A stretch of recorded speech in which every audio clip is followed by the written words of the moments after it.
The cabin was quiet except for the hiss of the fire. Outside, the desert wind brushed against the window, whispering through the cracks like an old ghost. Samuel sat in his chair, boots heavy with mud, hands clasped between his knees. Across from him, Ayanna stood by the fire, her hair falling in long, dark waves over her shoulders. Her face calm, but her eyes full of something fierce and aching. When she spoke, her voice was barely above a whisper. "Take me as your wife, or let me die." For a long time, he said nothing. The words seemed to echo inside his chest, bouncing between disbelief and something deeper that he didn't dare name. He stared into the fire, its orange light flickering against the scars on his hands. He had lived half his life by simple rules. Don't love, don't trust, don't get caught in anyone's storm. But now this woman, this widow from a world his people had tried to erase, was asking him for the one thing he had promised himself he'd never give again. He rose slowly, turning toward her. "You don't know what you're asking, Ayanna," he said, voice low. Her gaze did not waver. "I know exactly what I ask. Among my people, a woman without a husband, without a tribe, is nothing. I am already dead in their eyes. But if you take me as your wife, I can live again with honor, with purpose." He shook his head. "The town will never accept it. You know what they'll say, what they'll do." She stepped closer, the firelight dancing in her eyes. "They have already taken everything from me. What more can they do?" Samuel turned away, walking to the window. Outside, the land stretched wide and endless, the same land both their peoples had killed for, bled for. "You think this is just about you," he said quietly. "But if I do this, I'll lose everything too. My ranch, my trade, my name." Her voice softened, breaking just slightly. "Then let them take it. You still have your heart." That broke something in him. He turned sharply, anger rising, not at her but at himself. "You think I still have one? You don't know me, woman. You don't know what kind of man you're asking to marry you." Ayanna's lips trembled, but her eyes never looked away. "I know enough. You buried my husband when no one else would. You gave me shelter when I had no right to ask. You are not a cruel man, Samuel Harlow. That is enough for me." He stared at her, feeling the weight of her words like chains around his chest. Then quietly she whispered again, "Just don't let me die."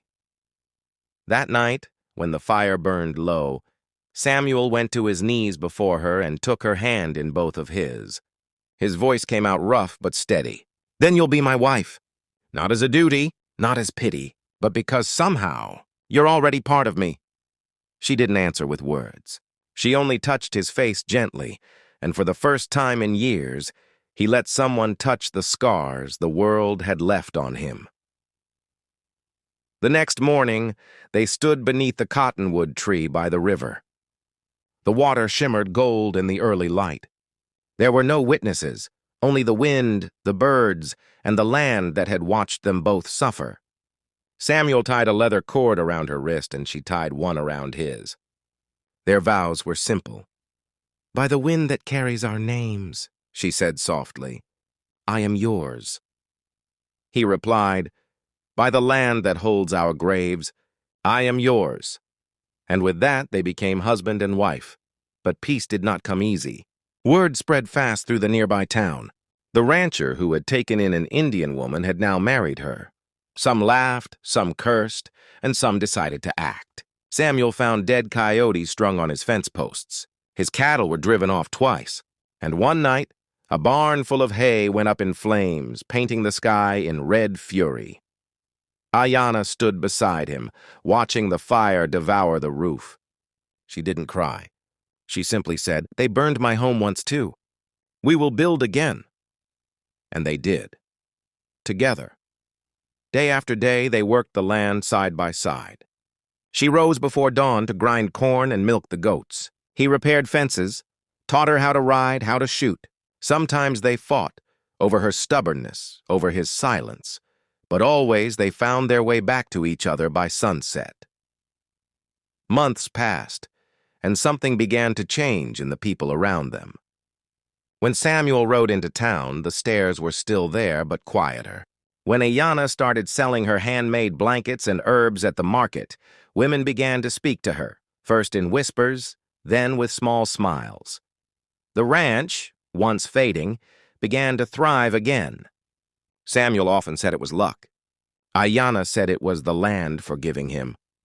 One evening, as summer melted into autumn, Ayanna came to him with trembling hands and eyes full of light. "Samuel," she whispered, "we will have a child." He froze. For a long time he couldn't speak. Then he reached out and pressed his palm to her belly, as if trying to feel the heartbeat through her skin. "A child," he repeated, voice breaking. "Ours." Tears welled in her eyes and she nodded. "Ours." When the child came, on a stormy night with thunder shaking the valley, Samuel held his son for the first time, tiny and warm against his chest. The boy's skin was the color of sunlit earth, his hair dark, his cry fierce. Samuel laughed through his tears. "He's got your fire," he said. Ayanna smiled weakly from the bed.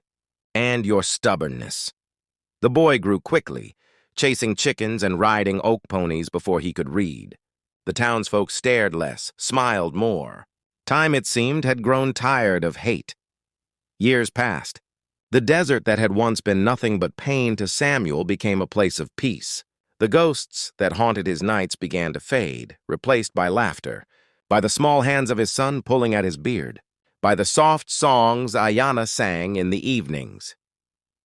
One winter night, long after their boy had fallen asleep, Samuel sat by the fire with Ayanna resting against his shoulder.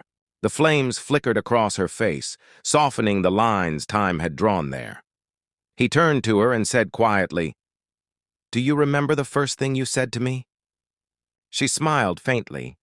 "Take me as your wife, or let me die," he nodded. "You were ready to die then, but you gave me a reason to live."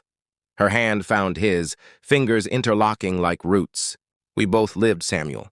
That is the only thing that matters." He looked into her eyes, the same eyes that had once looked up at him from the dust, and felt the weight of everything they had survived together. "Maybe," he said softly. "We were both meant to die that day in the desert, but somehow we found life instead." Ayanna rested her head against his chest. "Life always finds those who still have love left to give." The fire crackled, throwing sparks that rose like stars. Outside, the wind moved through the valley, touching the river, the trees, the earth that had once been a battlefield and was now a home. And in that quiet, Samuel understood the truth she had carried all along, that love, once chosen, could outlast everything, the pain, the prejudice, the death, even the desert itself. He bent down, kissed her hair and whispered, "You saved me, Ayanna." She smiled, eyes closed, her voice soft as wind. "We saved each other." The night deepened, the fire burned low, and the ranch, once a place of ghosts, finally knew peace.